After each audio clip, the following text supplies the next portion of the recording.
Isang mapagpalang araw sa ating lahat. Kamusta na po kayo? Samahan ninyo po ako ngayon at pagnilayan natin ang bantay at alagad, the spiritual heart behind the badge. Ang pagiging pulis ay hindi lang trabaho. It's a calling to serve with courage and compassion. Tulad ng mga lingkod sa simbahan, ang pulis ay tinatawag upang magbantay, magsakripisyo at maglingkod para sa kapayapaan at katarungan. Batid po natin na hindi madali ang humarap araw-araw sa panganib at tukso.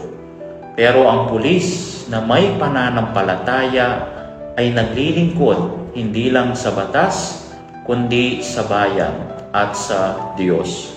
Siya ay hindi lang tagapagpatupad ng batas, kundi tulay ng awa at katarungan sa lipunan. Sabi nga po ng ating namayabang Santo Papa na si Pope Francis, and I quote, "The world needs Christians who are not afraid to open their hearts to the will of God and serve their brothers and sisters." Ang pulis na may spiritual heart of ministry ay ganyan, hindi takot maglingkod, bukas ang puso at handang maging kasangkapan ng Diyos sa gitna ng kaguluhan.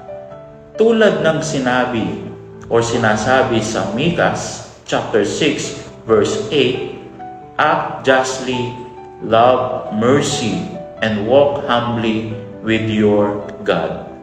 Dahil sa pinakapuso ng bawat utos, sa ilalim ng bawat uniforme at sa lingkod ng bawat badge, nandoon ang isang pusong naglilingkod hindi lang bilang bantay ng batas, kundi bilang alagad ng Diyos. At lagi po nating tatandaan ang mithiin ng ating kapulisan sa bagong Pilipinas ay ligtas ka. Muli po sa mapagpalang araw sa ating lahat, and may God bless us all.